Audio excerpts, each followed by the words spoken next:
podemos obligar a la persona que no obtuvo la sentencia favorable a que nos paguen los gastos y cosas. En este caso, si demandamos a nuestro arrendador y ganamos el juicio en su contra, entonces hay mucha oportunidad de que le podamos cobrar los gastos profesionales.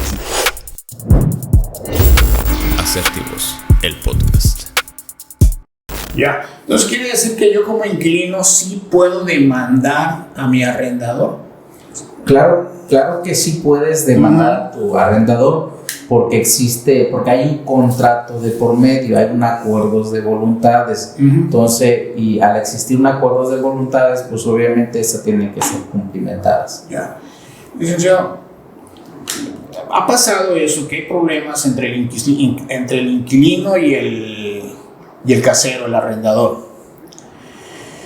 El inquilino agarra y ya no aguanta la situación y mejor se va. Pero entonces el casero dice, se fue el inquilino fulanito de tal y no me pagó la renta y me dejó destrozos. Inventan muchas excusas para acusar a los inquilinos. Entonces agarran y empiezan a quemarlos en las redes sociales, a decir, fulanito de tal fue mi inquilino y se fue debiéndome tanto de agua, tanto de luz y tanto de renta y me dejó destrozado el departamento, y publican sus fotografías en todas las redes sociales. ¿Qué podemos hacer? ¿Qué pueden hacer los inquilinos para protegerse en contra del mal uso de la información que hacen los arrendadores? En este caso, mal uso de la información que el inquilino le entrega al arrendador para identificarse, pero después el arrendador los usa para otros fines. ¿Cómo puedo protegernos? ¿Cómo nos podemos proteger los inquilinos? En ese caso, les podría darle un último consejo. ¿Sí? Que es este caso, firma un acuerdo de confidencialidad entre su casero y su inquilino. ¿Para qué? Para que sus documentos personales no se anden divulgándose en las redes sociales o se esté dando mal uso de ellas, porque los acuerdos, en este caso, las confidencialidad, por ejemplo, son muy importantes porque están reguladas en la ley. Entonces, y al estar reguladas en la ley, las partes estamos obligados a la confidencialidad. Entonces, estos documentos únicamente tienen que ser presentados ante una autoridad, pero no así ser divulgadas en las redes sociales. Entonces, hay una responsabilidad en todo caso para la persona, ya sea para el inquilino o para nuestro casero, si lo comienza a divulgar. En este caso, sí podríamos proceder legalmente en contra de ellos. Ok. Entonces, tú no quieres decir, ¿sabes qué, casero? Si tú sientes que el inquilino te debe algo, ve y demándalo. O si le causó daños a tu propiedad, ve y denúncialo. Pero no puedes andar divulgando su información en las redes sociales, quemándolos. En pocas palabras, no te puedes hacer justicia por propia mano. ¿Es correcto, licenciado? Es correcto. Ninguna persona puede hacerse justicia por su propia mano. Para eso están las instancias correspondientes, están las autoridades, los tribunales, donde tengamos que recurrir para hacer valer nuestros derechos. Es muy importante hacer lo correcto, porque en dado caso sí podríamos ser acreedores a sanciones, responsabilidades civiles, incluso penales. ¿Quién paga, licenciado, los gastos? Porque ya ves, se tienen que contratar abogados y todo eso. ¿Quién paga los gastos cuando hay un conflicto entre un casero y su inquilino? ¿Quién es la persona que termina pagando los gastos? En este caso, de entrada, a quien paga los gastos de honorarios profesionales, pues es la persona que contrata sus servicios, el abogado. Pero también es importante mencionar que en algún momento, si durante el juicio, después del juicio, obtengamos una sentencia favorable, podemos obligar a la persona que no obtuvo la sentencia favorable a que nos paguen los gastos y cosas. En este caso, si demandamos a nuestro arrendador y ganamos el juicio en su contra, entonces hay mucha oportunidad de que le podamos cobrar los gastos profesionales. ¿Qué pasa si le ganamos el juicio al arrendador, al casero? Le ganamos, decimos, ¿sabes qué, casero? Te ganamos y ahora me tienes que pagar a mí daños y perjuicios, por ejemplo. ¿Qué pasa si no quiere pagar el arrendador y me dice, dale como quiera?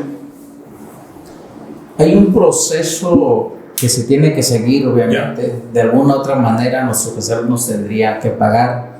Tenemos que, quizá implicaría tiempo, trabajo y más dinero, pero sí debemos hacer énfasis de que todo eso depende de la persona que está promoviendo el juicio, porque en algún momento sería ya iniciarle una denuncia por desacato a una orden judicial, podría ser. Entonces, pero pues también todo esto implica tiempo y gastos. ¿Qué tiempo se podría tardar un juicio aquí en la zona de Puerto Vallarta? Más o menos. Por las experiencias que tenemos y por la carga de trabajo que tienen los juzgados, hay a veces que dura un juicio de 6 meses a 2 años. Y eso sin contar de que las partes tienen la oportunidad de irse a promover un recurso de apelación, incluso irse ante un órgano federal que es el recurso de amparo. Entonces esto nos trae como consecuencia que pueda un juicio durarse 2 años, 3 años, 4 años, 5 años, dependiendo de cómo las partes se defiendan durante el juicio. Bueno, licenciado, estamos hablando de muchísimo tiempo. Todo ese tiempo que tarda el juicio, yo como inquilino estoy obligado a pagar la renta. Tendríamos que revisar su contrato, en este caso, para saber por qué se inició el juicio. Si el juicio se inició por incumplimiento de las obligaciones, por ejemplo, por parte del arrendador, en este caso, únicamente pues, se tendría que pagarse la renta si continúan viviendo en el inmueble. Si no es así, se informa al juez de que ya no viven ahí y ya no tendrían que seguir pagando las rentas. Ya.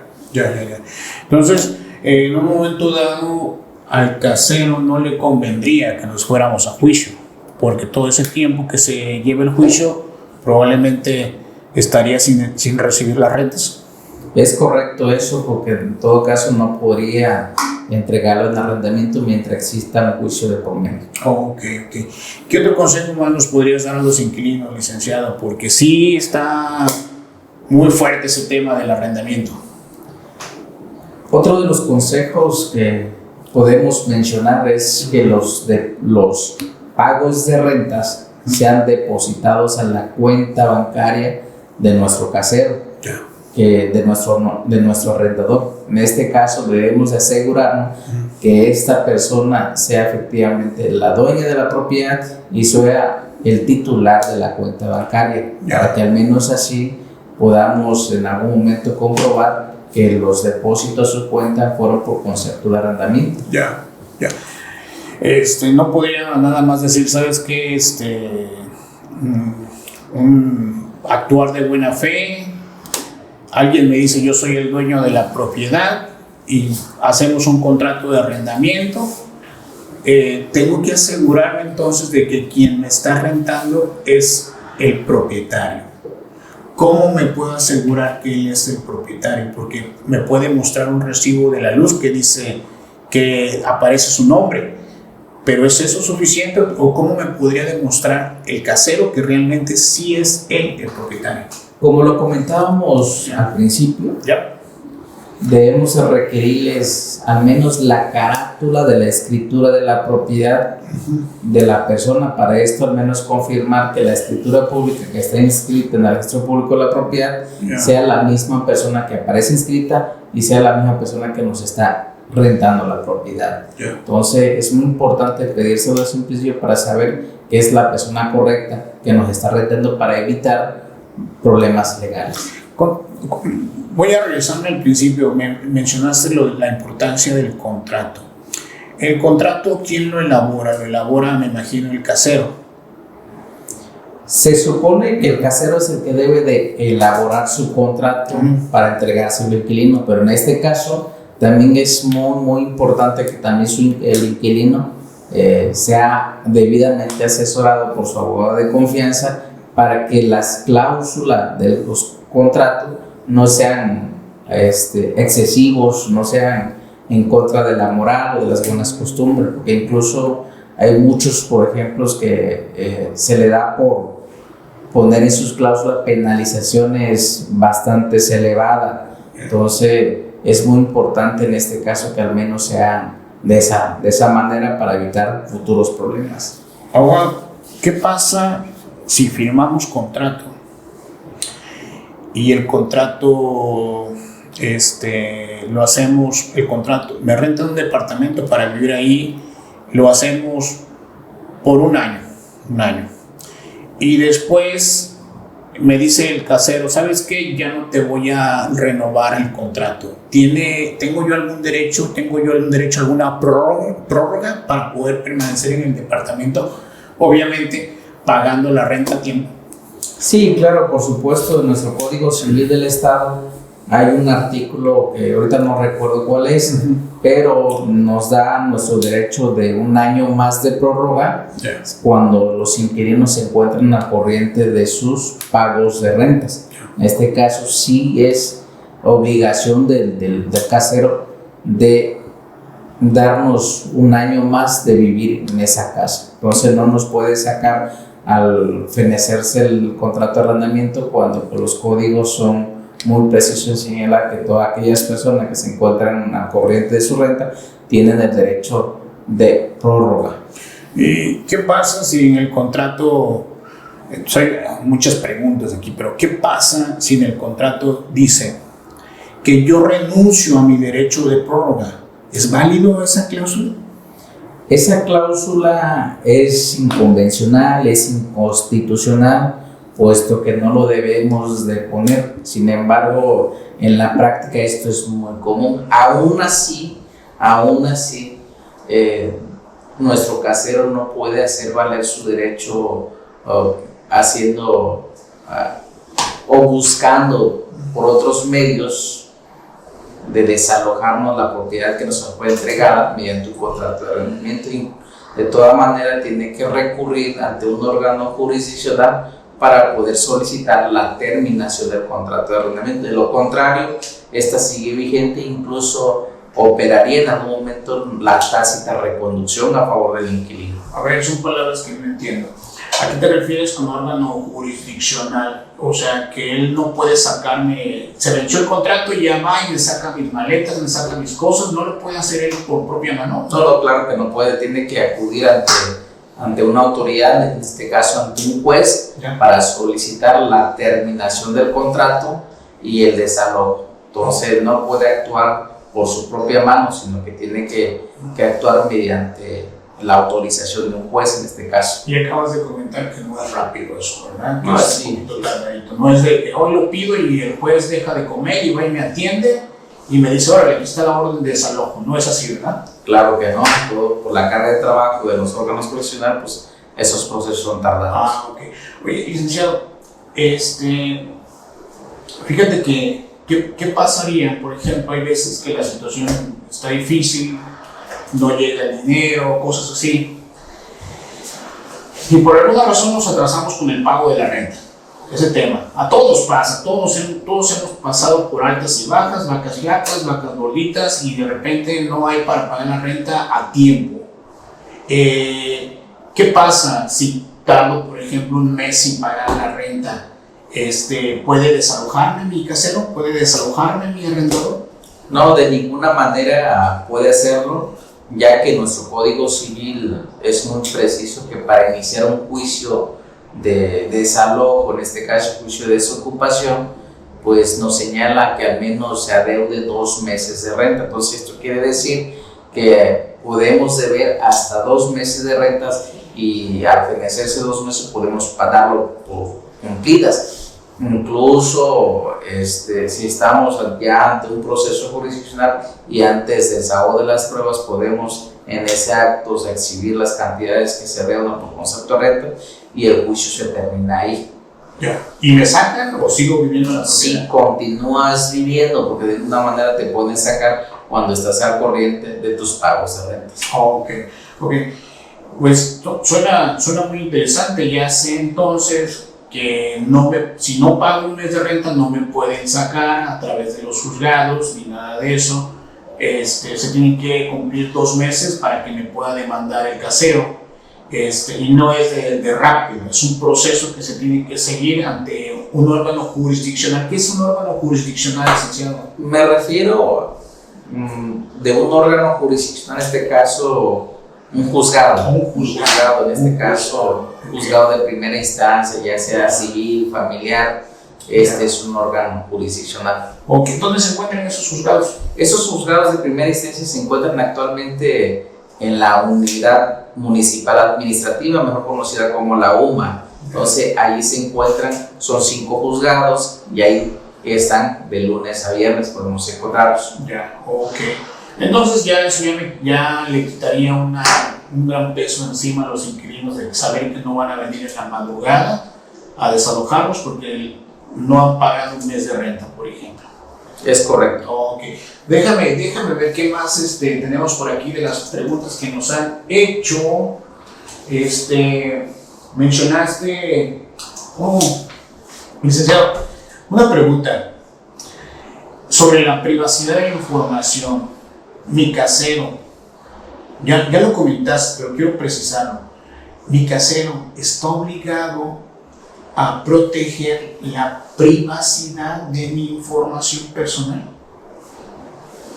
Sí, si se firmó un acuerdo de confidencialidad, las partes, tanto el inquilino y el arrendador, están obligados a guardar la secrecía, a guardar los documentos, a no divulgarlos. Porque en dado caso de que hicieran todo lo contrario, sí incurrirían en alguna responsabilidad civil, incluso a la responsabilidad penal. Responsabilidad penal. Podría haber responsabilidad penal, entonces, si el casero divulga información mía que le entregué para efectos de un contrato de arrendamiento. Claro que sí. Okay.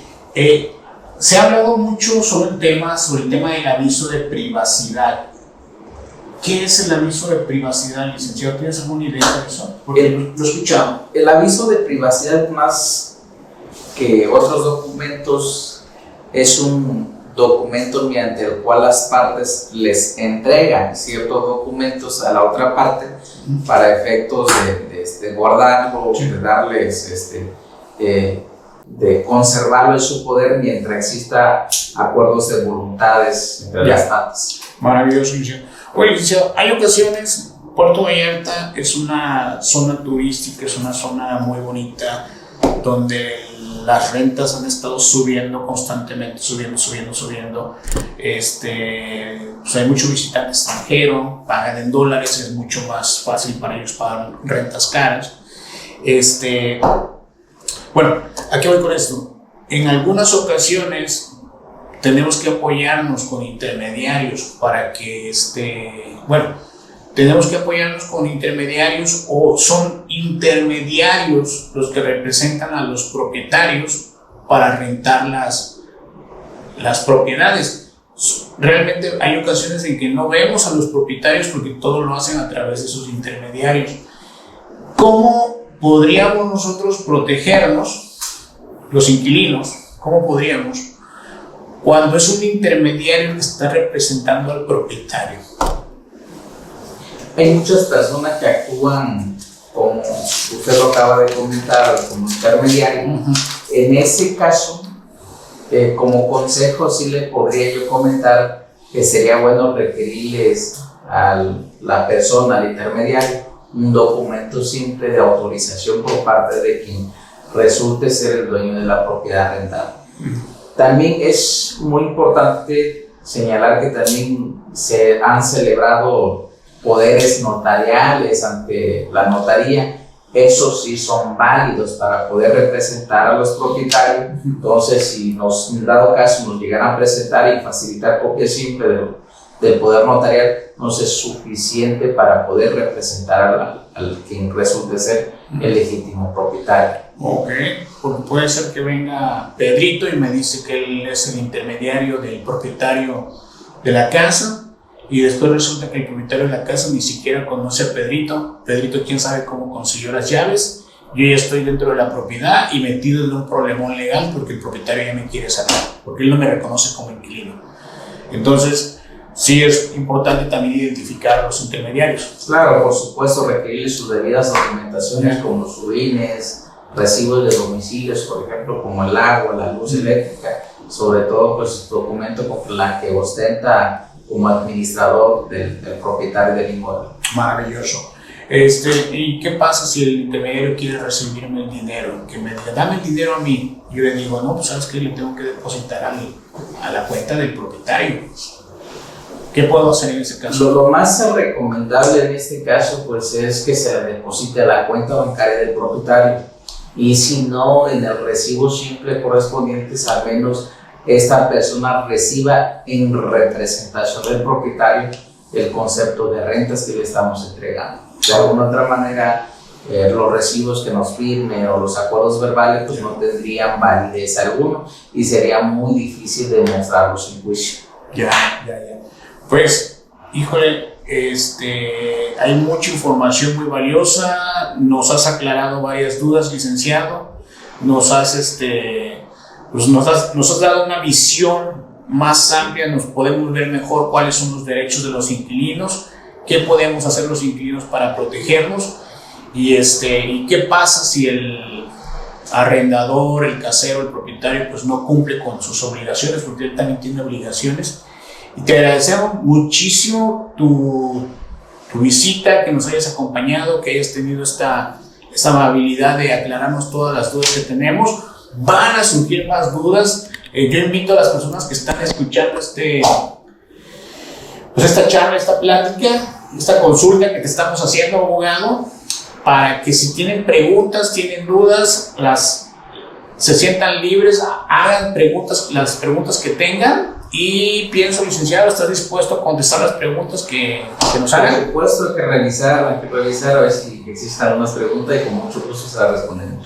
Muchísimas gracias, licenciado Eduardo Martínez Ponce, abogado especialista en prevención de conflictos de arrendamiento inmobiliario. Muchas gracias por venir aquí con nosotros. Gracias a ustedes por invitarme.